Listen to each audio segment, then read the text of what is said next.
Of course, there's a football game tomorrow in Columbus, Ohio, with some sizable implications. What's on the line? Only everything. 11-0 Michigan, 11-0 Ohio State. Wolverines ranked third, Buckeyes ranked second. Big Ten East title, chance to go to Indianapolis, a step closer to locking up a playoff berth. And obviously, huge implications in terms of programs' perceptions. I mean, Michigan has been very good the last couple of years under Jim Harbaugh. In fact, it's the winningest 2-year stretch in Michigan football history. 23 wins in those 2 years, the winningest in Michigan history.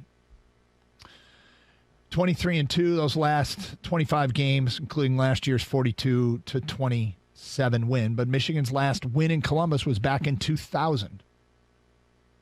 Back in 2000, 38-26, led by Drew Henson that day. And the last time a Big Ten team went into Columbus and won was 2015, when Michigan State, behind Tyler O'Connor, did it with the windmill celebration field goal. It's a tough place to win. Ryan Day, in his career at Ohio State, is 45-4. 45-4. Those 4 losses came to Clemson in the playoff, Alabama in the national championship game, and then Oregon and Michigan last year. And here's something interesting. Of those 4 losses, only once has Ryan Day had a shot at revenge. In 2019, Clemson beat him, and Ohio State came back and drew Clemson again in the playoffs the following year. A quote-unquote revenge game.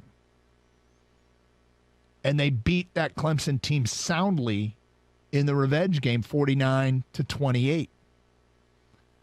They didn't get a chance to avenge the Alabama loss. They didn't get a chance to avenge the Oregon loss. But obviously, they get a chance at Michigan again. We'll have to see how it goes. Listening to his press conference this week, there were a lot of questions about Ohio State's toughness that was called into question last year, about Ohio State's ability to win in November. And they've tried to prove it all season long, but obviously this is the test. And anybody that gets called out probably feels that challenge. Now, we shall see. We shall see. Michigan's defense has been very good this year. Mike Morris, second in the Big Ten in sacks with 7.5, has really stepped it up. Wolverines trending to have more sacks this year than they did a year ago when they had Aiden Hutchinson and David Ajabo. But Hutch and Ajabo were huge in this game. They were huge in pressuring C.J. Stroud, Ohio State quarterback. This week, can Mike Morris and company put pressure on Stroud? And I say in company because the sacks have come from everywhere. A lot of guys have made impacts.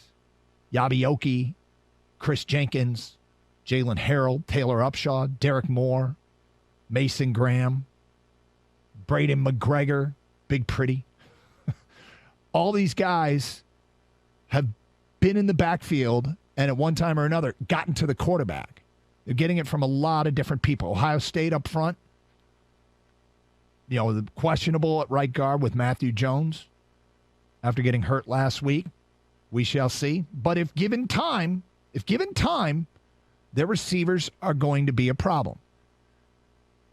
Jackson Smith and Jigba feels like there's a lot of questions about whether or not he will play. But Marvin Harrison Jr. has come on. I mean, you talk about Michigan fans, you've seen it with the need to want to see your offense get going in the passing game.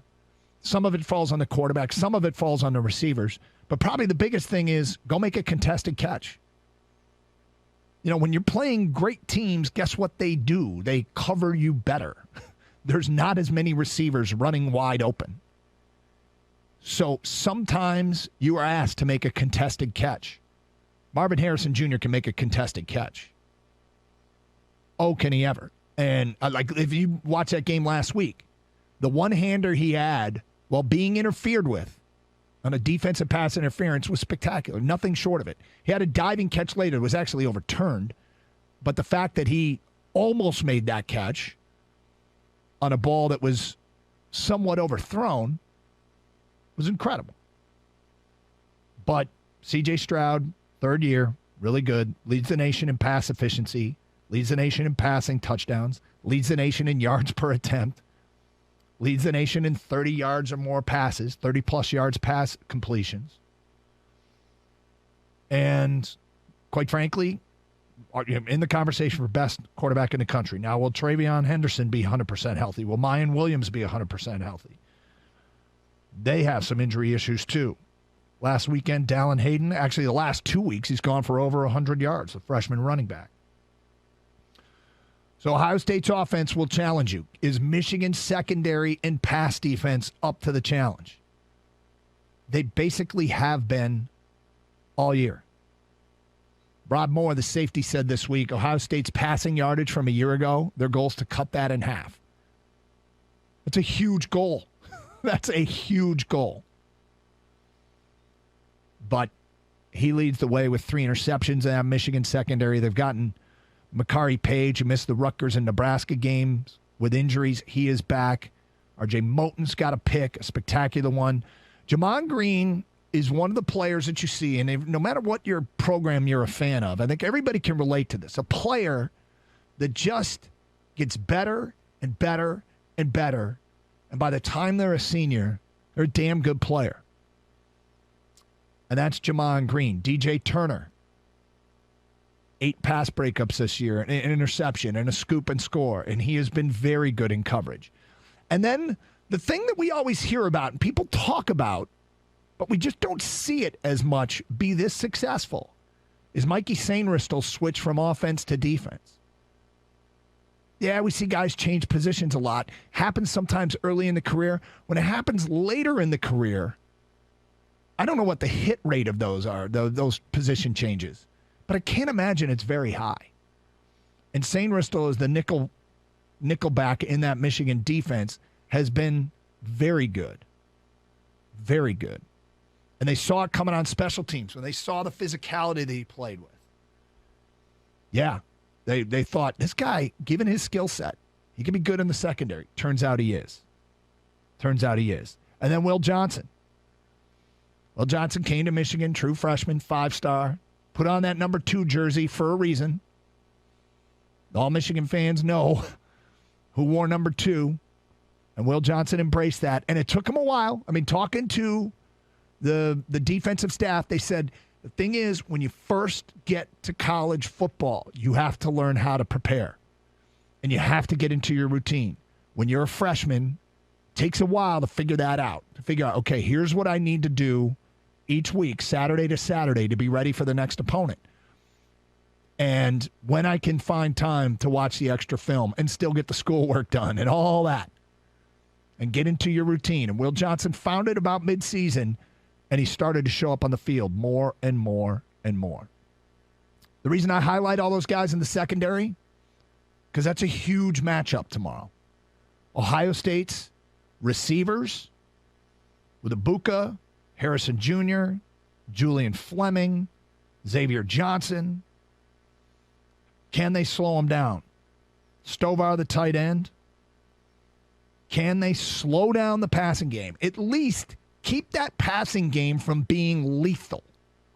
Keep that passing game from being the story that when it gets to be about 4 o'clock Saturday afternoon, the story isn't that Ohio State had an unstoppable day through the air.